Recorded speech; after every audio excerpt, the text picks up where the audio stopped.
Horror, terror, thrills, chills, monsters, murder, mayhem. This is Black and White Fright.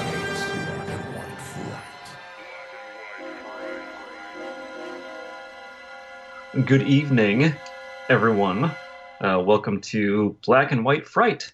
This is a brand new podcast. I'm Bill, along with Scott and Kevin. We compromise memberships from two other podcasts, Secret Underground Hideout and, the Dorkening and Wicked Horror Show for Kevin. And do you do other stuff as well? It's all part of the Dorkening. The Dorkening Podcast, Yeah. Dorkening Podcast Network, which this show is going to be on. Yes. In this one, we're going to be every other week discussing one classic black and white horror movie. We're going to take turns. We each get a turn, and everyone else has to just sit with it and deal with it. Yep. The first one we all just kind of agreed immediately to do the same one, but starting after this, we'll each take a turn, and that's how it's going to be. And so we'll talk. We should probably clarify right now, they're not going to all be classics. Yeah. Yes. They're going to be classics in the sense of that they're just old, but they're not going to be classics in the sense of that they're good. They're classically black and white. Yes. Yeah. So that's the one thing is like we should try to mix in some stinkers because we're going to, that we're going to want to do all the awesome ones right up front. Right. So it's like, all right, I want to do this one. I love this movie. Then eventually we're like, now we're doing nothing but like schlock. String of B movies. Yeah. Right. Which I'm okay with too, but whatever. Yeah. So we we have a website, blackandwhitefright.com, and we'll also be in the dorkening.com, I believe. Yep. I reckon. That's correct. All right. It's going to be tough not to say all the things that I say on the other podcasts. I know. I was thinking that. I'm like, is he going to say like all the little catchphrases, and is he just going to fart into his computer, or how's this going to work? So for those who haven't listened to Secret Underground Hideout, you guys it's a very fun show. I'm Kevin, by the way, from the Dorkening and Wicked Horror Show. Very fun show. It's very funny, and there's a fart mic. The originator of the fart mic, as far as I'm concerned. Other shows try to steal that thunder. It's not true. So go check that out as well, and also check out the Dorkening and Wicked Horror Show and any show on the Dorkening Podcast Network. Now that that's out of the way, what is the first movie that we're going to be reviewing, William? The Invisible Man. Ooh. Oh. We'll begin with a reign of terror. A few murders here and there.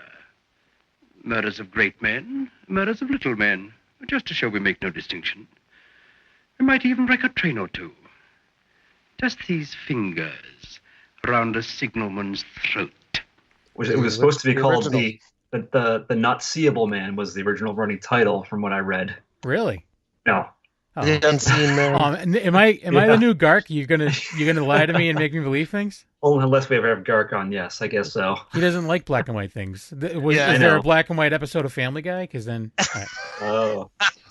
I'm sorry. Now we're digging deep. So let's get into Yes. The Invisible Man from 1933. Do you want to read 33. a synopsis, maybe?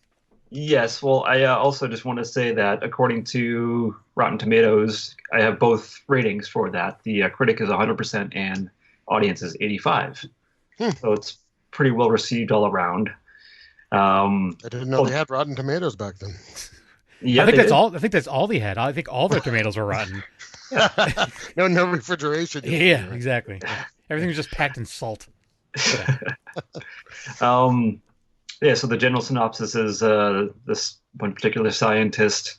He's broke and he wants to pretty much impress the love of his life, and the way he does that is he tries to create something no one else has ever done before in the realm of science, and he comes up with invisibility with the monocane, non-existent thing. I don't think it's a real thing. Well, I hope not, because I don't think want. so. It just sounds like it's sugar related, but Yeah. clearly not. Sounds like an Or additive I- from a soda. Or possibly Right. a cocaine vibe, maybe. Oh, well, Maybe Maybe. like sugar and cocaine mixed. Make some fucking bad if shit. the movie Yeah. was a little bit longer at the beginning, you could have saw him like just snorting it and going invisible. Yeah. I don't think the book delves into it any deeper either. I haven't read it in a long really? time. I don't think it delves any deeper. I think they from what I've read, they stayed pretty faithful, save for a few character changes and whatnot. And I guess he was more of a loner in the book than in the movie. He didn't have his girlfriend, not wife, like, and Right. didn't have friends or people he worked with. Well, he doesn't have a lot of friends in this one either. No. Yeah, He's friends. He's an asshole. Yeah, he's a dick. He's a Keep straight trying to up hug dick. people. Keep trying to hug people, and he just murders them by accident instead. Oh yeah. Hugs. Yeah, he's helping them right off a cliff. Yeah, he hugs someone down a stairway. Hug someone and say, Yeah. When I was actually, I was going to look at Wikipedia just to try to find any tidbits. So when you start typing now in any browser, it starts to autofill when Wikipedia does. And so there was another movie called Invisible Man, but this is a Japanese movie from 1978. Invisible Man, rape. Oh, okay. Oh, It sounds Japanese. so it's the precursor to Holler Man. I guess so, but it's if I may just read the synopsis for that, it was a college student finds a formula that can render him invisible, uses it to spy on women's bathhouses and have sex with female students. A professor becomes aware of his activities and punishes him. Well, let's be honest here. I'm not saying the rape part, but when you're a kid and you have an old comic book and you see the X-ray glasses on the back, you're like, man, if I could get my hands on a pair of those, I'd just be like hanging out at the whatever, like the old roller disco. And, whatever. Like, so, I mean, they're just, the penny arcade. Yeah, the penny arcade. I'm assuming they're just going off of, like, if everyone had 3D vision, that's what they would be doing, like. Yeah, so or if you're invincible. Yeah. I think that they compared it to, like, the movie Zapped, the American movie. It was, so I guess, despite the harsh title, it was more lighthearted. Oh. Zapp's a little rapey in theme, too. Oh, okay. I mean, it's not, there's no actual rape, but they're definitely perving out. Yeah, they didn't. wanted to. They just The didn't. Japanese movie is harsher because, no offense towards anyone listening, it's Japanese. Yeah. So I'm sure So that maybe brought it more attention, too. straight up rape, but then they pixelate your pubes. So I mean, they just went all out and called the character a rape man once upon a time. So That's his last name. It's Jonathan Rapeman. Jonathan Rapeman. Anyways, obviously Japanese. Anyways. Yeah. So I want to note too that it was just directed by James Whale, who did Frankenstein and Bride of Frankenstein and The Old Dark House. Frankenstein's like 3 years before this?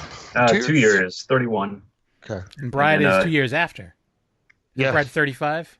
Yep. So. He also committed suicide. Oh, really? Yeah. Did he? Drowned himself in his own pool. Well, when? When in relation to the movies? Roughly? This is in the 50s. Okay. That's sad. In 1930, he did it. It was his ghost. His ghost did it. Yeah, he's a ghost director. Yeah, and if only he had lived, can you imagine what he would have done? I know, right? That's crazy. I didn't know that. Yeah, that's sad because it's not to ruin anything going forward with episodes, but like Frankenstein, Bride, and even this one are like they're higher on my list. Oh, sure. Yeah, Sure. This is my favorite Universal movie. Is it? Okay. Yeah. Mine's the original. Mine as well. Frankenstein. Oh, the Invisible Man's your favorite, Scott? Yep. I said it first. Oh snap! You can't have it. Just choose something else. Okay, I'll pick The Invisible Man Returns with Vincent Price. Fine. Is that even Universal? Same. No, it's not Universal. It's terrible as well. Oh. But Despite Vincent Price? Despite a very young Vincent Price. Yeah, yes. it's weird because he's actually just reading the whole dialogue from Thriller that he did over and over again in the movie years before Michael Jackson even was a thing. Saying y'all. Yeah. Yeah. Anyways, as far as the movie goes, like with a lot of these old movies, I'm going to comment on the because movies were different back then. Like you had like three screens of credits and the movie started basically, which was kind of nice because you just got rid of the things. Although I did like the you had like the classic like airplane going around the Earth Universal logo that they had. Yeah. And there was also something about the NRA in there real quick too, which I thought was weird. I don't know if you guys noticed that when you watched it. I didn't notice that. Didn't. And was it the same NRA? I'm pretty sure it happened so quickly I was confused and I didn't What if rewind. there's like the National Recording Association or something? I can go back and check, but I just assumed it was actually maybe it wasn't even around back then. Who knows? I just saw NRA and I was like, oh, that's weird. It was something else, and then the actual NRA actually just took it over at gunpoint, anyways. And changed the name. Yeah. Like, whoa. So, just held the movie so hostage. do you want to get into the actual, like, how the movie plays out, or what do you want to do? Yeah, we can just do like a brief synopsis. It's basically, yeah, I think we kind of started, and then we Yeah. went away from it. He's trying to do some type of experiment, and then he succeeds. He doesn't have a way to go back, and it drives him mad at the same time. So he's slowly going mad while desperately trying to find a cure for himself. And he doesn't seem to care if if someone gets in his way. He's just doesn't care. He's just like, yep, you're just going to kill him or, hurt them but I don't think it's fully insanity either. I think he realizes, he has this like power now because he keeps saying he wants to take over the world at the reign of terror and, a few murders here and there along the way, whatever. Yeah. But you don't really get the vibe though that he was like that prior to the monocaine. So I would think that that's driving him crazy in that direction. So he's defending the jerk. Oh, not surprised. Listen, I always back the scoundrel. Yeah. That's why he's always defending you, Bill. Oh, right. Yeah. He does? Not to my face. No, I'm just kidding. But yeah, so the movie starts off. It's him all wrapped up is walking through a snowstorm. Yeah, first scene. Yeah, and he walks into steps in the door. It's like a bar, and it's also like I don't know what you would call it. It's like an inn.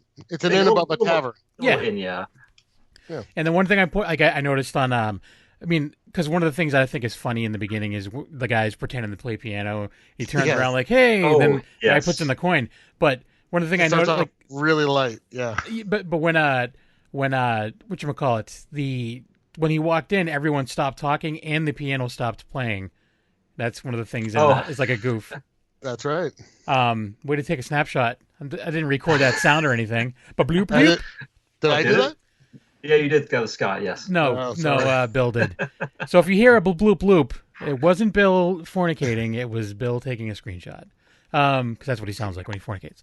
But yeah, I think it's so the character of the Invisible Man. I thought he was obviously more of a monster, like a scary monster to me than Frankenstein or even Dracula. Oh, he's sure much. He's dangerous. He's a dangerous human being. Yeah. But the one thing is that right away you kind of had a feeling like, okay, this is going to be a little bit more campy than the previous movies, because like it was kind of almost like comedic at times. They were in quote-unquote comedy. It didn't have much though, and the comedy was more at the end at the beginning. There isn't much after that really. Well, that one it's pretty dark. That one like innkeeper was Jenny Hall, the older woman. Oh my God, the screams! Jesus Christ, the screams! I don't know if it was played up like on purpose to be campy, or if there it is like that's perfect. You seem terrified. I really think it was campy. No, I think so too. I read about her. That was like she was pretty much like those are the roles she played throughout her career, were like these servant wife types, and she was like known for quote unquote her comedy. She's like 40 years old in this, by the way. Yeah. I was going through her IMDb. She was like 80. I was going through her IMDb earlier, and I was like, oh, she died in like whatever year it was, like in the 50s, and she was like 70 something. She was born in like 1880. What? Yeah. Right. But so she was playing older characters at a younger age, which kind of sucks. Yeah, she's good that she had that face, and going into that inn. First off, you have the shot of him walking in, which is just amazing.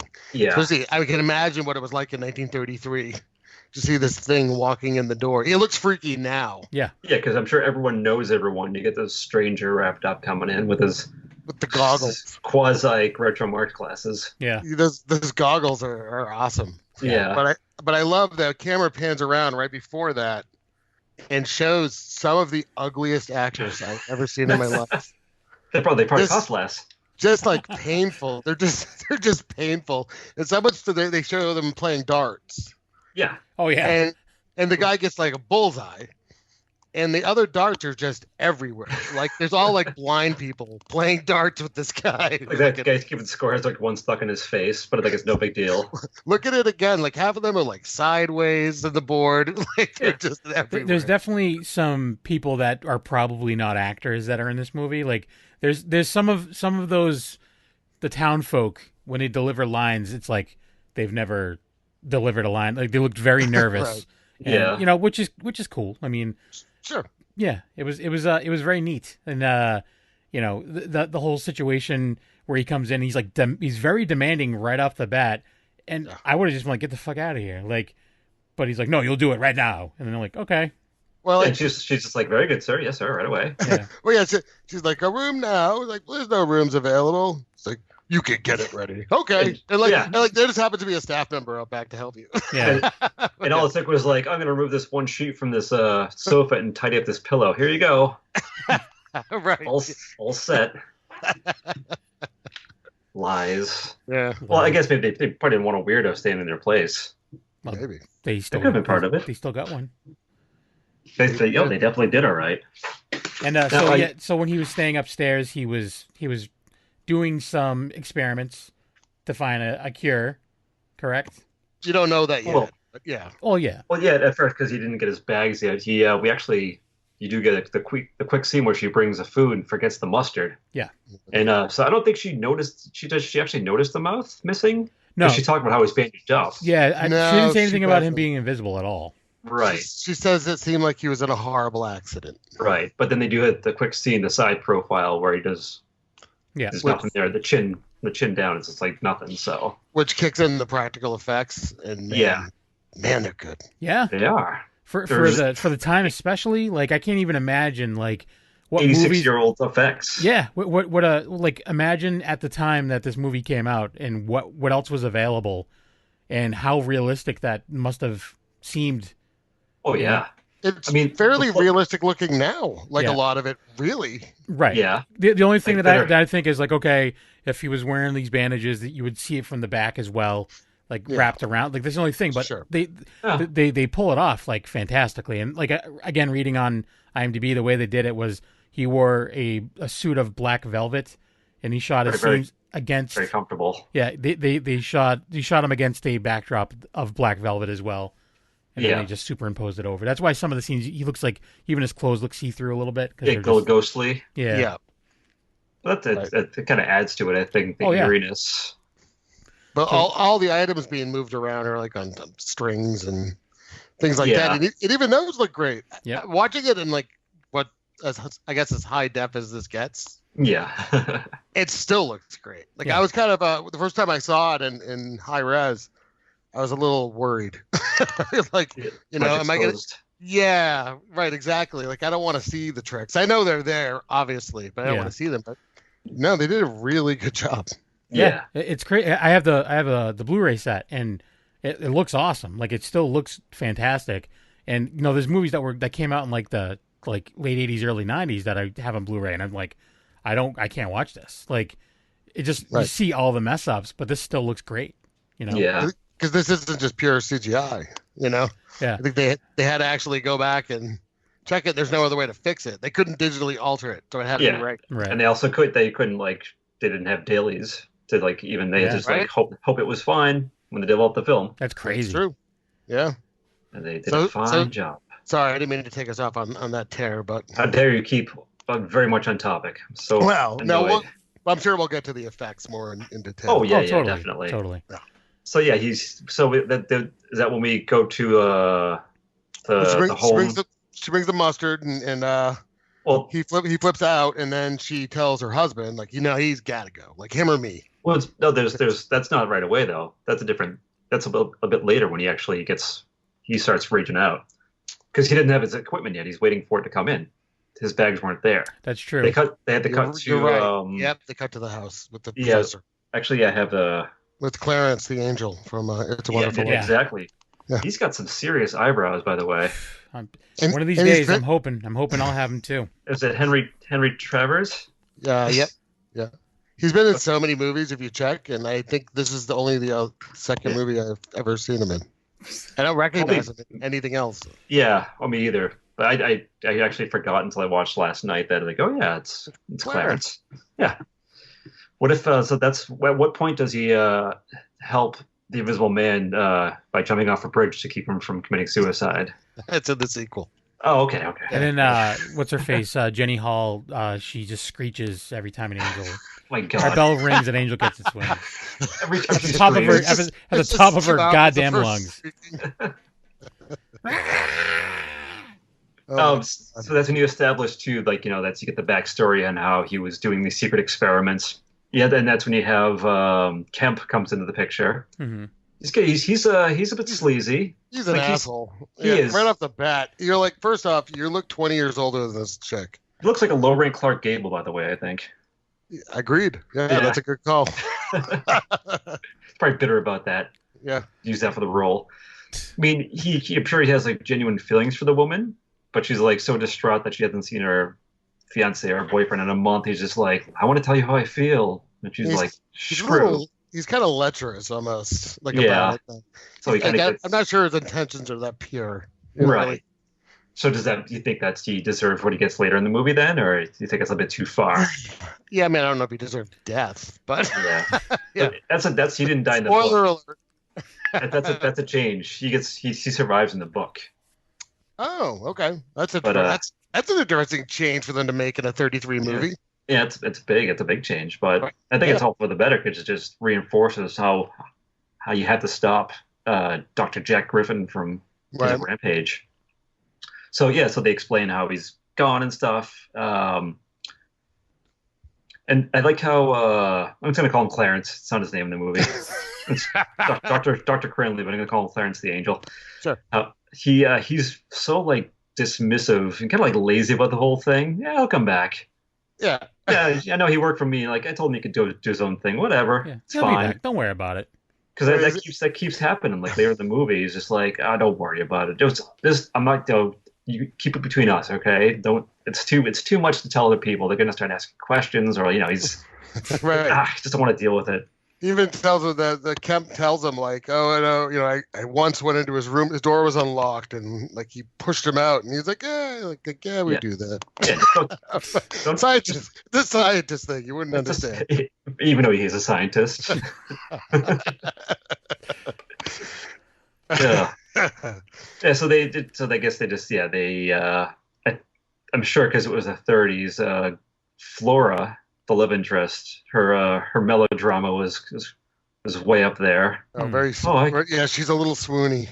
Oh yeah, a little bit. Like about to faint at any moment.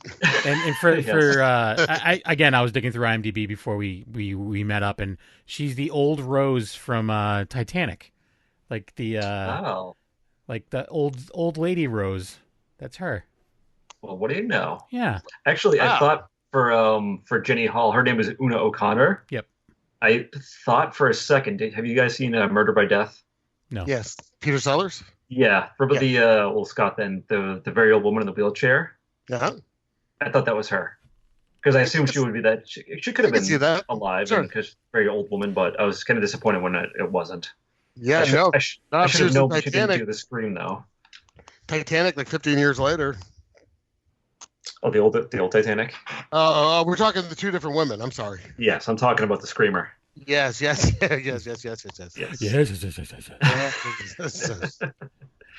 Okay, so then we go back to the tavern where he's been doing his experiments, and that's when first she goes to bring him his lunch again, and he doesn't want it. Yeah. So that's the first scream too. He slams the door, she drops it, and it's like 2 seconds later, then she like flips out. Yeah. Well, he shoves the door, which knocks her backwards a little tiny bit. Yeah. And she loses her mind. But the delay about it was weird. She looks at everything first. Well, I think that's the comedic part of it. I guess so. Yeah, it's timing. But scream, that would have been great. And yeah, she that's when she goes down and says it's me or him kind of deal, and he's got stuff all over the walls, and he's making a mess. It's on the carpet, and blah blah blah blah blah. Yeah, and pushed her and wham. Yeah, and scream at the top. I'm kind of surprised the guy wasn't like, "Well, pack your bags, miss. You're out of here." Right. Like never to hear you scream again. Yeah. All right, see ya. Finally, I have an out. Oh, this is fantastic. I love that invisible man. Sorry. She sounds a little bit like that. She sounds like the Scream-a-Pillar from The Simpsons. You know the little caterpillar that screams in The Simpsons. No. How new is that? Like 15 years, probably. I consider that new Simpsons. So new. Yeah. Look it up. It has this scream right now. Yeah. Let's pause. All right, let's pause. Yeah. Show. But so then the husband goes up to be like, "All right, dude, you gotta get the F out. Peace out, bitch." I'm surprised at how stern he is because he definitely doesn't want to do it. No. He's just like, "Oh, just give him another couple days," and then he goes up and he stands his ground. Yeah, and he's like, "You haven't paid rent. You haven't you're staying here for free. You're eating all my mustard, and, and that's the only thing he eats. He just chugs mustard, and you just see yellow going through an invisible body. You didn't push my wife hard enough." Yeah. He's remarkably calm though, and like, please, sir. Like, very reasonable with him. Yeah. Like pleading. And then he's just like, no. And then shit hits. He gives him what for? Yeah. I just wanted to say, dude, just take off all your clothes before they come up. They'll never know you're there. Yeah. Like, oh, he left. Right. Why is there still poop in my toilet every time I go up there? I guess he was so desperate to find his cure. He was hoping that roughing someone up would have shut him up, yeah. But he didn't expect the constable. Yeah. He was also there for comedy purposes. Yeah. That was almost like a Three Stooges scene. They chased him around a chair a couple times, and he bopped someone else in the head by accident. Yeah. Now, is this the first movie ever where a British cop goes, "What's all this?" Maybe he says it a couple times right away. Yeah, he actually says it. I'm like, he says it. He says the line, like the classic. "What's all this?" I guess I'll have to look it up and find out. It's got to be early, right? So 1933. The thing is too is that so he was British, but was anyone else? Well, I know she's Irish, Screamer. Scott, you're muted. No. You were. You were, yeah. Or you're just mouthing something to yourself, cursing us. Motherfuckers. No, definitely English. You could hear in the pub in the beginning at least. Everyone in there's blabbing away. It sounds like Cockney. Cockney, yeah. Because the screaming little lady there, I don't think she's Irish. It just wasn't very good. The accent wasn't very I was like, oh, obviously whatever. Well, but I don't know if she was trying to pull off the English accent. I think she was just. There's the man upstairs. Frankie's Hey, Mummy. Queen Mum. What am I doing here? But anyways, so he shows the owner of the inn what for, and they call the coppers. But yeah, that's not before she has a goddamn screaming fit like nobody's business. Oh, yeah, when he goes down the stairs. My god! Yelling into his hurt head. Yeah. He's just bleeding profusely, just yelling into his ear. Yeah, I'm gonna yell the blood back in. And she stops for a second and then looks around and starts again. Yeah, it's unbelievable. I'm guessing too that the actor, when he's waving it off, is probably authentic. Just someone stop the scene. Jesus Christ! Come on, woman. So when the constable comes up, he's very all right, put your hands behind your back. Yeah. Blah blah blah blah blah. Whatever. No trouble. Yeah. Then he's like, "You want to see what I am, motherfucker?" And he that's when he's like, "Poof. How am I gonna cuff a man with no hands?" Well, I think it's funny. They all, of course, scatter when he starts it, and then they go back downstairs. And it's like, we have to arrest him. And they walk back up. Yeah. It's okay, he's invisible. Let's go do it. Yeah. But when he's running around when they're running around the room, he's just waving his arms yeah, you'll never get me. Blah blah blah. And I thought that was kind of campy a leprechaun. Yeah, exactly. An invisible leprechaun. Yes, it was great. I love the shirt effect, but at one point it runs by and just kind of disappears, and you're like, oh, that's the effect. Yeah. Still cool looking. Oh, yeah. For a while, they do the great thing though, where every step is so dramatic, arm up right, arm up left, he's running, up, arms are flailing. The audiences weren't so sophisticated back then. Well, it's good because it shows you, he's invisible and he's running. You have to show it some way, but they showed it so dramatically, it looked kind of Like it's like slapsticky. Yeah. Yeah. Well, the whole thing was anyways. Yeah. Instead of like two guys going one way and two guys going the other, they all like went behind in a line to try to catch the guy. Yeah. Right. So. Right. That's true. And how many people after seeing this movie like went home and like took them like a month to even look in their closet again because we're afraid this was going to start walking around. Yeah. Called The Great Fear of 33. Well, this is like 20 years after people thought a train was going to run them over at the theater. So. Oh, right. Yeah. We're not that. Those people were still alive and watching this. So. Like it just gets more and more terrifying. But yeah, so where does it go from there? Well, he escapes. He does he does a little tomfoolery. He rides the guy's bike for a second and throws it at people. I don't get that. Yeah, it's just like, he just grabs a bike and he's just like, hey, here's your bike. And he just turns around. I'm assuming he turns around. We can't see him. And he just throws the bike. And then he like throws a broom. Yeah, I don't know. I gotta say though, he's riding a bike naked too. By the way, like that must have. I was gonna say that right. Must have hurt. Must have been, especially like. Maybe he was upset that the seat bikes. was on it still. Ooh. Was so yeah, the tires, were they made out of wood back then? It could have been solid rubber, maybe. Metal, could have been metal. Scott, you would know. I don't remember that far back in my life. Oh, okay. Scott was all about the penny farthings, anyways. Yeah, well, that's right. It's a right choice. So yeah, that's when he escapes, and like they call the inspector. Who's who they call? Like not the chief or just the inspector, the one who doesn't believe him. I don't remember what he's called. I think it was the inspector. I think you're right. I could probably look it up if I really. Constable Jeffers or Jaffers. Well, that's the Chief the of first. Police. Okay. Chief Chief Detective. What's all this guy? Yeah. Inspector Bird. It just on Wikipedia it just says an official. Well, Inspector Bird. I think you're. There's a Chief Detective, Inspector Bird, Inspector Lane. The chief detective. That's the big man, right? Sure. Let's go with that. You know what?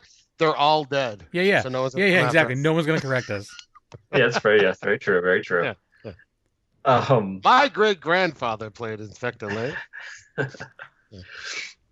Let's see here. So yeah, they cut back at that point. I think they were looking in through Griffin's lab trying to find any clues, right? Sure. And they find the list of all the chemicals, and that's when they learn about the monocaine and put two and two together. And Clarence is still like, whatever. No, but doesn't he tell the story? Is that the point yet, where he tells the story of what that did to the dog? Yes, he happened upon it in some old German book. Americans don't know about it because it bleached the dog, right? Turned the dog white and made him mad. Right. He thinks it's a bleaching agent, but it really drives him crazy, like mentally crazy. And it also invisibles him in the process, right? Well, I don't know. Well, there was a mix of things, but monocaine's in there. But the monocaine, it's not like you just take monocaine and you're invisible. It's just part of the weird mixture. You don't know that? I do, because I didn't turn the dog invisible. You're right. Okay. Well, maybe it reacts differently to fur. Could, yeah. Yes, that could be it, I suppose. I didn't take the fur into consideration. Yeah. Never do. Was it like a soft fur, or was it more coarse? There's a lot of questions to be answered. Again and again, fur confounds God damn it, fur ruins everything. So and that's when so they deduce that, and Curly's like, keep it to yourself, yeah, see, whatever you would say. And so then Kemp's like, he's just like, I'm gonna go home now. And I think it's funny how, okay, if Griffin and Kemp are like contemporaries working under this guy making the same amount of money, Griffin's like, oh, I'm so broke, I need to do something to make money for our relationship. But then Kemp has this like estate with like its own study that he lives in by himself, in multiple bedroom house. Yeah, that's true. So that's fishy. But Kemp's at home, and that's when the Invisible Man sneaks in on him and he's like, forces him to be his partner, more or less, or he's going to kill him basically. But you get more of the effects too. Sitting down in the chair. We skipped over the one effect when he freaks out the people at first, when he takes off the bandages, and that's the wireframe, the face one. That's one of the best shots of the movie, I think. Oh yeah. Because it looks, I think it was done pretty well, like in terms of like almost like a skeleton skull look to it, the eye holes and the mouth hole. Yeah. So I just didn't want to forget about that little tidbit. No, very cool looking. Yes. But yeah, so he gets his I think that's like probably seemed like almost like the better known outfit when he's wearing like the fancy robe and the pajamas. Yeah, because you like, see a lot of that's the one pictures you of see. like Yeah, that. you see in like it's like even at like Universal when they had T-shirts and stuff Scarf. like that. Yeah, it was Yeah, I'm all it actually was that looking. image. I'm looking at. I saw the Wikipedia page open and the movie poster. That's what he's sporting, I That's what he's believe, in that. rocking. It's what he's yes, that's what he says. It was a cut line. Look what I'm rocking, everyone. He said he didn't say it to anyone though. He's by himself. Yeah, He he's also says it he's to also the screen. the first person to use the bam bam bam sound. Sorry. Uh, But yeah, so that scene that you're talking about, the other scene where they start using some special effects, that's with the chair, right? Where you see the see chair. the chair. Puts a smoking a lot cigarette. on fire. the cigarette. That's all good stuff. Yeah. Yeah. And raising the threatening with the fire, the poker, Yeah. the wood poker. It's very testy. Yeah. Sit down. He's crazy and mad. Yeah. Yeah. So he concocts his plans. He wants to stay invisible and kind of use Kemp. You would think he's going to actually like rule the world. Some pretty big ideas. Yeah. He can barely Can't even make himself visible. Yeah. Yeah. He can barely rule a village, and then he wants to go from a village to a world. Right. Well, he couldn't even rule an inn. Yeah. Yeah. Yeah, he had to leave it. Next step, Yeah, the world. He's too crazy. Oh, yeah, I guess that's what crazy does to you. Yeah. Right. He's like, I I'm always- going to throw I every took bike in the over, world. Every bike in the world will be thrown. Every That's how- man's yeah. hat, throw it right in a river. Yeah. All the money thrown in the streets. All of it. Yeah, that's another thing too. We didn't bring that up. When does that come up? That's later. Okay. That's why we haven't brought it up yet. All right. Yeah. So Kemp, helps him out and goes to sleep, and that's when he calls. Of course, he doesn't call the police first. He calls Lazy Bones, Dr. Lazy Bones there.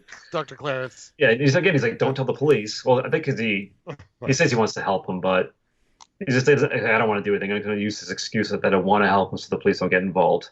Well, I think he knows that the monocaine's involved and that he's crazy. Yeah. That's So probably why wouldn't you want to have the police then? Well, yeah, it's not today, so they probably wouldn't just shoot him on sight. I don't know. Well, they did. It's not today, so they wouldn't shoot him on sight. No, they did. And I just think it's funny that he's like, well, it's not right now, so. Well, I think it's funny too when Kemp calls and then the daughter comes down, like, what was that? And she's just like, pretty much like tells her to shut up. Yeah. And he's like, oh, we'll do it tomorrow. It's a man's business. It's midnight. Go to bed.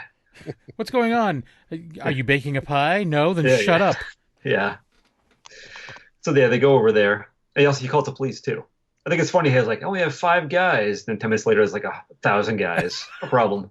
Yeah. Just like that. It's like, oh, he's here. Well, we only have 5 people working tonight, so sorry. Like, This Well, they little tiny is that- English village. is that when they had the montage of all the things they were doing? Or does that come later? I did like that how they explain, like they act pretty fast, like on the whole thing. Oh, that must be later because he hasn't really done much yet. The Reign of Terror really hasn't started yet. No. Like the cops come there, and he still manages to escape. And he figures out that Kemp sold him out more or less. Yes. And he's like, he's like, I don't have time now, but I'm going to kill you at 10 o'clock tomorrow. Very specific. yeah. Yes. I Very. Leave guess- me here for your demise. Yes. Speaking of killing, though, did we mention that he choked out that first cop? But he didn't kill him. He only like choked him. But like just how cool that looked. Yeah. It was cool. I wonder why he didn't kill him. I don't know. He was bored. Could have. He's bored. He was bored. Yeah. He's like, I would kill you if there wasn't a bike out there that I want to throw, and then Yeah. he just left to throw a bike. So okay, so he gets kept to drive. Okay, I'm getting ahead of myself. He gets kept to drive him to the to get his books from the village, right? That's before the cops come. Yep. Oh, I'm sorry, I got ahead of myself. Well, Apologies to the the listeners. thing is, it's not like we haven't watched this movie in like 15, 20 years. I just Watched it last- you watched it last night. I watched it the night. night before that, and I'm already No. forgetting. I'm I watched old. it last night again. Yeah. Again. Well, it's, Yeah. it's You a watched very past that's the it. one. Well, I that's saw it maybe a year ago. Okay. that's one really great thing about the classic Universal monster movies is they're so short. You can get through a Yes. lot of them in a very short amount of time. Yeah, this is only an hour 11 minutes. Yeah. So he goes and gets the books basically, and he decides because that jerky cop is there saying it's a hoax. It has all the townspeople in the room, and so he gets his books and he like overhears what they're talking about, and he shows them. He actually gives them what for. He does. Which is kind of a violent thing. Choking him at first, right? But then like smashes him in the head with the little stool. Pretty violent for 33. Throughout it all, every single cop says, "What's all this then?" But they do it like they're harmonizing it at the same time. Sounds like a barbershop quartet of all what's getting this then? choked. It's just like, "What's all this then?" Dying You're words. flat. That's on You're his headstone. flat. Yeah, it's on his headstone. What's all this then? I like how the same what was what's the constable's name? Jaffer is. Yeah. His very poor attempts at swinging his billy club around to hit something when everyone else is scattering. Yes. It's just it's probably the first time he's ever had to do in his life. He's like been in this sleepy village and had to do nothing his entire career. Now he's chasing an invisible man. Yeah. He goes That's a home big to his step. wife. You won't believe what happened tonight. Yeah. Had to chase an invisible man, and I looked like a fool. Yeah. And it was filmed somehow. Yeah, it was filmed, and you're going to be able to watch it with a group of people Yes. and think it's real. Yeah. Okay, so he gets this stuff, and that's when like it becomes like a big deal. Like it's like broadcast on the news. Everyone's lock yourselves inside. They're looking for volunteers. Extra. You can read all about it. There was kids listening to it too, and they were very upset. Yeah, they're all huddled together in their weird one-piece. Yeah, they were huddled together in their. I'm assuming that was some kind of orphanage. Orphan house, yeah. Yeah. Orphans, yeah. They don't have parents, everyone. Yeah. So, in case you don't know what an orphan is. They don't got parents. Listen, if you get nothing else out of this show, you now know what an orphan is. Yeah. Good job.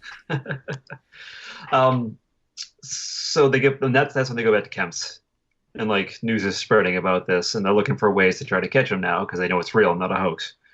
And that's when Kemp makes his calls, and Cranley and daughter come over, and that's when like Griffin's kind of like calm again because he's around her, and he explains this whole thing. Right. He's way too hopeful that things are going to be fine at this point.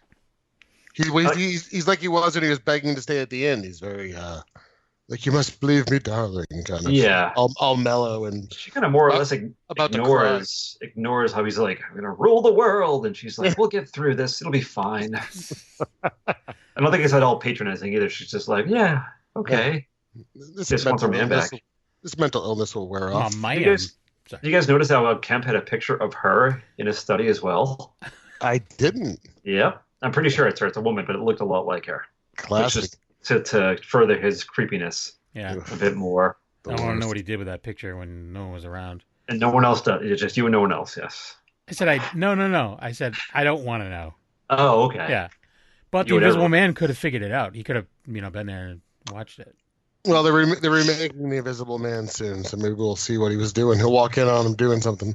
Are they really? Yeah. Yeah. What the fuck? It was supposed to be Johnny Depp.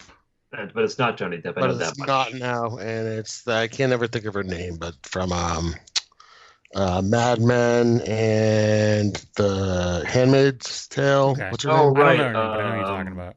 Yeah. She's playing a character that's not in this movie by name, Clarissa. Hey, she explain it? Yeah. I don't know.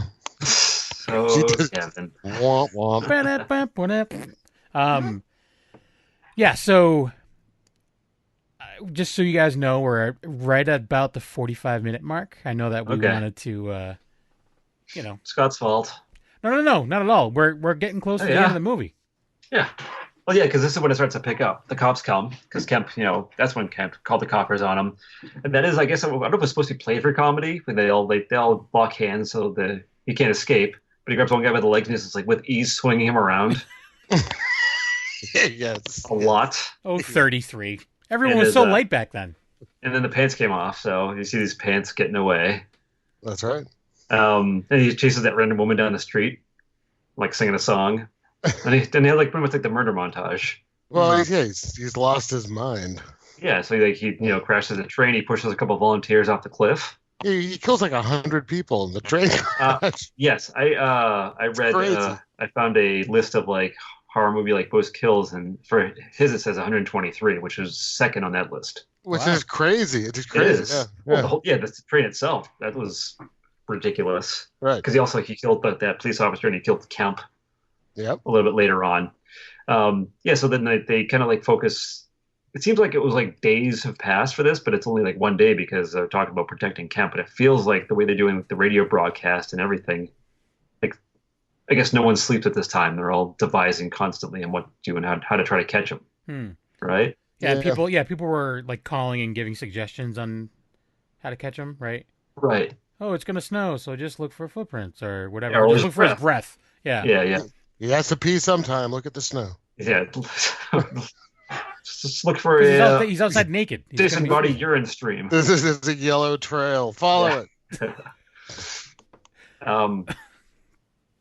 Yeah. So we how's it go after that? So he does all of his bad stuff, and then they kind of like focus back on Kemp again, who, he's desperate to not be murdered to death, and so they figure out what they death. Yeah, and they figure out like he doesn't feel safe like with their plan, so they do like the plan B where he starts their plan but then leaves dressed as a cop. Yes, but it gets figured out. Like their plan was to everyone's arm was like with the paint cans. That's right. Yep. Weird. But they get distracted by a kitten. Oh, there's a kitten in the movie.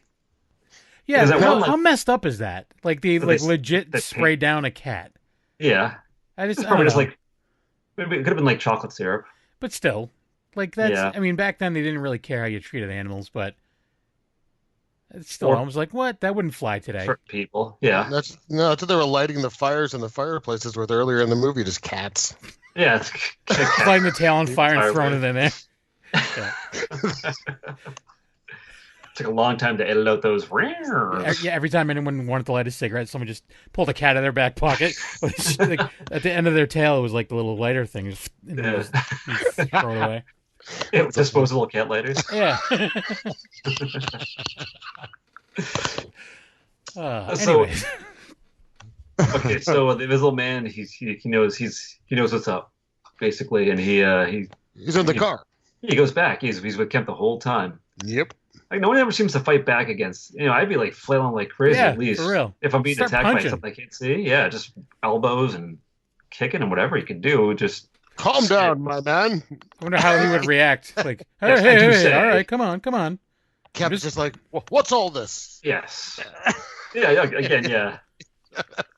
Very proper. Yeah. You're mad. Yes. That's the very nerve. Right. All that stuff.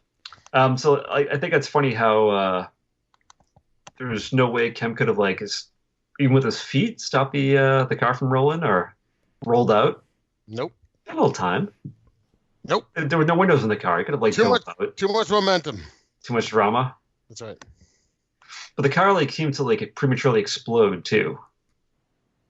By a little bit. 33. As it hits the first bump, it's already in flames. I wonder how much of that had to do with how film worked back then when filming something like that. It was the cat inside went off premature, I guess. the cat bomb. Yeah. That's how. It's the first Pinto. There was cats in the trunk. Let's see. They ran out of cats back then. Yeah. No, but I'm assuming I don't know what kind of budget this movie had and how expensive it was. I'm looking at it right now. $328,033 according to Wikipedia. So that might be a lot. Then I have no idea. Yeah, well, that's the thing is how many chances of getting that car thing correct do you think they really could have taken? I know. I was just joking. I was goofing off. No. It's I'm just probably, saying. Well, probably that in the train will probably give you one shot things just because it'd be a pain to have to even set it back up again or they're miniatures. They probably made these big sets of landscape for them. I wouldn't be surprised if they reuse the footage in other movies. Yeah, I'm sure they reuse sets too. Yeah. Oh, they do. Yeah, definitely. Oh. Yeah. No, you're right. Oh, really? Now I thought that they just destroyed all the sets and that it was all like Universal Studios is a lie. Okay. All right, just... What just happened? I don't know. I'm fighting back. Unlike everyone else in this movie, none of them fought back. Yeah, you're right. No one does. Yeah. Even the cop who's getting put by the legs, he's just ragdolled. I'm taking it. Whatever. In his head, he's just like, go limp. Whatever you do, just go limp. Yeah, he's just like, it could be an invisible bear and pretend you're dead. So he's in the car with Kemp. Kemp goes off. I mean, and that was pretty dark how he tells what's going to happen too. Yeah. So this movie's pretty messed up. I forget at one point. I think when he's threatening Kemp, he's like, "Don't test me, I'm strong," or something like that. He like declares how strong he is, which he is. If he could swing a man by his legs, I guess he really is. But if he, I'm just imagining, like, when a little kid is bragging about how strong they are, and they're like, "I'm strong." Like, just imagining if he wasn't invisible, you'd be able to see him doing that. I'm strong. Monocane strong. Yeah. Flexing like Artie from Pete and Pete. Yeah. So then eventually that's when it's like, oh, it's snowing out. This is our chance to get him, because I guess you'll be able to see tracks. Yeah, sure. And wouldn't you know what? He's hiding in a barn where the guy happens to walk in. Yeah. It's a loud. He's pretty loud too. He's not quiet when he goes in there. Not that he has to be. He doesn't have reason to be. No, with the farmer. Man? The farmer. Man. Oh, right. Yep. Yeah. But then, like, he gets the 1,000 pounds. Yep. He found him. But I think that's the one like big goof in the movie when you see the footsteps. It's shoe shaped instead of barefoot shaped. Yeah. Well, we don't know. Maybe he had heels built in to his. His feet might have been like fleshy, but like very flat with a slight heel to them. Even if you're running around naked, maybe he found a way to make shoes invisible, so he wouldn't have to hurt his feet. Well, maybe that's what he was working on at the end. The internet is invisible shoes. I'm already invisible. I just need invisible shoes. Yeah. Okay. For comfort. Yeah. Dr. Like, I like my junk flapping around, but I don't like my feet to hurt on the gravel.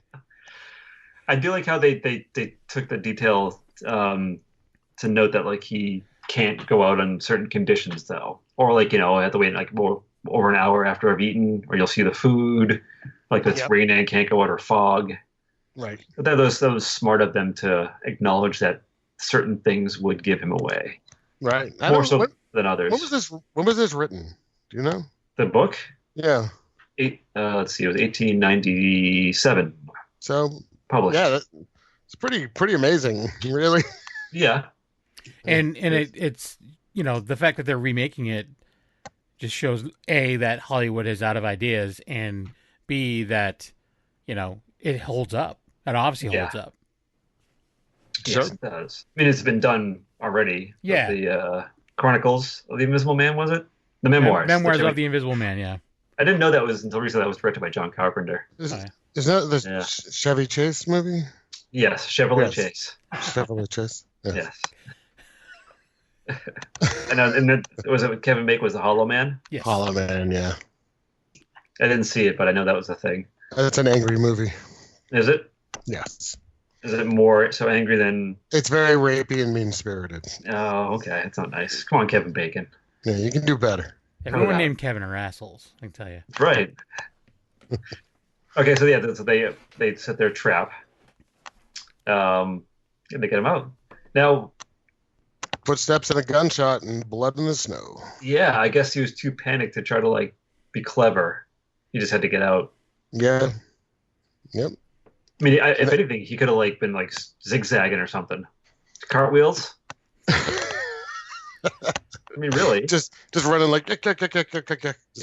Out of the snow, flapping his arms, trying to throw his voice. If he died in the snow, do you think he would have made a snow angel? Oh, maybe he just didn't have enough energy. Yeah. Okay. Throw in his voice. Yeah, that's his voice. I'm over here now. with his footsteps in the snow. Yes. I'm in a tree. But this is Claude Rains, right? I mean, he's a popular English actor. This is his first American movie.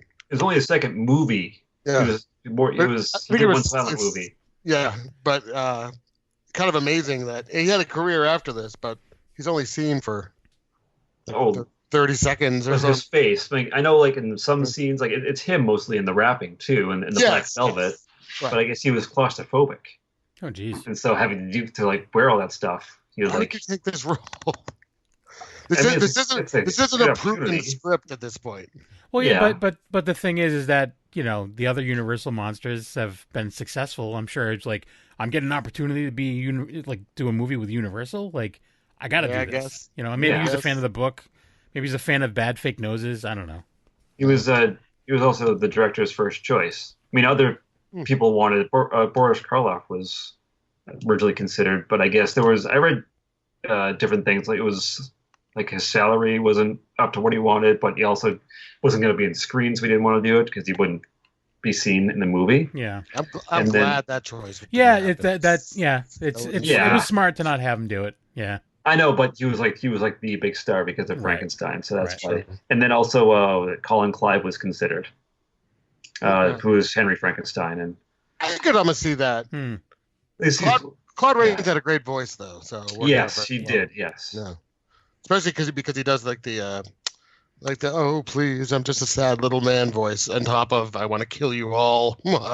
And his accent, his accent was top notch for it. I thought like added to like the dramatic effect of it. Right. Yeah, very Shakespearean almost. Yeah. So you get the end though. There is that one last effect shot at the end where he actually reappears. I don't know how the doctor figures out like once he dies, the chemical dies too, so you can see him again. I don't know. They seem to figure that out pretty fast. Movie magic. I guess so. Just as an excuse as to why he suddenly appears when he actually dies. I guess is why they did it. But that was like a multi-layered shot, like in the skeleton and then some of the face showing back. That looked pretty cool, considering the time. Yeah, I think I've seen movies that have tried to pull that kind of stuff off way later than 33, and it looks like shit. So they knew what they were doing. It took some time. Well, yeah. I mean, and when we get into our our final like thoughts on it, obviously I think we're all in agreement that agreement. That they really kind of broke ground, I think, with this kind of stuff. Oh, definitely. This one especially, yeah. Sure. But yeah, so he just like dies. That's how it ends. He's just sorry about that. Crime doesn't pay. Sorry, all you 120 something people I killed. I'm sorry. Except Kemp, sure. Very happy about Kemp. Yeah. That was another line. Like when the car goes off the cliff, they cut it. He's like, "So long, fake Clark Gable." That's what he says. It's like, don't mind the cat under the front seat. Yeah. Yeah. So that's it. You get the players. Let's roll by real quick, and that's it. Yep. I forgot to note at the start. You are probably going to do this because like the font was mildly like that classic, like those like the type of horror style. I just wanted to note that because I like that kind of stuff, the typography. Sure. Yeah. And it had some there wasn't a lot of music in the movie, but the music they had for this it seemed like it was made for it and made to sound scary. Yeah. Yeah. No, the opening theme was good. It was coming into it. They repeated at the end. Super dramatic, yeah. Yeah. Very dramatic, but. So yeah. So do you want to get into our own particular final thoughts on this? Yeah, we can like rate it. Yeah. We didn't say at the start we're going to be giving our own personal rating on a 1 to 10 scale. 10 being the most bestest. More goodest. The goodest, yeah. And 1 being the Yeah. Big old fart. Yeah. All right. Well, I would rate this. I'm only knocking off points because of basically the screaming. It's the only thing I don't like about it. I mean, if she did it once, fine, but she did it like 6 times. Yeah. So that was a little too much. But six times or 6 minutes. Probably both. Yeah, and that's a good chunk of the movie when it's only an hour and 11 minutes long. Yeah. Right. I'm gonna give it a 9.5. Okay. Because it's like I said, it's like my definite favorite Universal horror. It's one of my just like favorite old black and white movies in general. Claude Rains I thought was just like perfect for the role. Like everyone else was serviceable, and I didn't mind the added element of a little comedy in there for like the goofy constables, and I think it all pretty meshed well together. And the guy who played Kemp, what was his name again? Not a fake Clark. Clark Cable? No. William Harrington? William Harrington, yeah. Harrigan. Harrigan. Harrigan. I thought he played his part very well too, as like almost like a sleazy coward.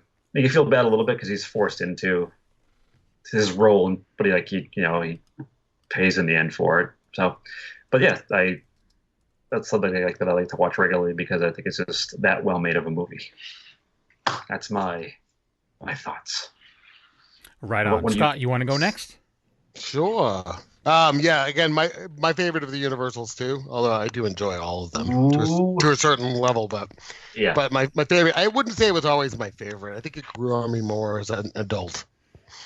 But no, I would probably give it a 9 out of 10. It's amazingly shot, looks great. The practical effects are amazing still. And everyone in it except for the woman that goes a little overboard. Screaming McWhiplash and the Dartman. Don't forget the Dartman. Yeah, listen, they can't help it that they're blind. I'm guessing at least a half a point was knocked off for the unattractiveness of the bar patrons, right? Yeah, it's unbelievable. But if the rating was ugliest bar patrons in a classic movie, I would say this is a 10 all the way. Yeah. I mean, 10's a lot. But I would give this a solid 9. It's a great movie, highly recommended. I recommend it to anyone that likes horror. I mean, it holds up really well. It does. I think part of it's because of the dialogue. There's dialogue for sure, but it's not nonstop 1933's dialogue. Right. And I think that actually helps this movie kind of remain almost a little more current, just because you're not lost in these long monologues using words we don't use anymore. And do you know what I mean? Yeah. It's quick barbs back and forth, and then it's into action. And according to you, it's the origin of what's all this then. I would love to know, right? Because he doesn't say then though. Oh, that's true. You're right. What's all this then? He just says, "What's all this?" Yeah. But yeah, I would love to know if this is the first on screen. What's all this? But first American release. What's all this? So for me, I'm going to be a little bit lower. It's not my favorite Universal. It's not even in my top 3. I mean, I do like it a lot. That's the thing. Like some of them, I would give like equal ratings, even though I like them a little bit more. Like Creature from the Black Lagoon, I think is better in my opinion. You know, there's a few others as well. All right, take it easy. But I'm just saying. So I would probably give this a 7, which isn't bad, right? No. And again, I would recommend all of the original Universal classic, monster movies to anybody. As long as you can deal with black and white. Some people don't like black and white, which I don't understand. But it's groundbreaking when it comes to some of the effects and stuff like that. For years afterwards, people were doing the same effect, and as far as I can tell, this is probably like one of the earlier like attempts at these kind of effects. I mean, I probably am completely wrong. And if I am, send an email to... leave a comment on the website. How about that? Yeah, leave a comment on the website. Or all the emails blackandwhitefright@gmail.com. Yeah, do that. It's Gmail's free. Yeah. Gmail is free. You're right. So yeah, I again give it a 7. It's great. It's not my favorite, but it's great. 7 plus 2. Yeah. Oh good. So do you want to talk about what's next episode? Oh, Jesus Christ. Sorry, had to get one in. Apparently your asshole needed to clap, because that's what it sounded like. It just sounded like an old firecracker. Oh, did you have a cat explode in the house? Is that what it was? Yeah. I actually was at an antique store today and I found an old cat, and I guess it was still active. Yeah. Like a grenade. Like, oh, look at this old cat. Why is it ticking? I don't know. Anyway, I'm going to take it home. Yeah. So anyways, next week is it my choice or? Yes. Yep. Okay. Kevin's choice. 2 weeks. Huh? We're doing it bi-weekly. Oh yeah, that's right. Sorry. The next episode. So we're going to be watching Spider Baby, from 1967, which is starring Lon Chaney Jr. and a little person. Well, he's not the biggest star in the movie, obviously, but Sid Haig is in this as a young weirdo. As opposed to an old weirdo. Yeah, exactly. So yeah, it's a fun one, and we'll get into it in 2 weeks. Yes, we will. Indeed. What's all this? Yes, what's all this? Then or before? All right, so there you have it. That's the first Black and White Fright. We hope you liked it, and we hope you join us for more. Hey, is that it? We do it? I think that's it. We did it. Thanks for listening. Yes. Yeah. Subscribe, leave a comment on the website, and follow us What's that? Instagram too. Yeah, on follow. we have Yeah, a on Instagram Instagram. presence. It's Black and White Fright. Yep. And if you have any suggestions of any movies that you want us to check out, we'll ignore them. All right, cool. Okay, thanks. Bye. Bye. For more information, follow us at blackandwhitefright.com. If you dare.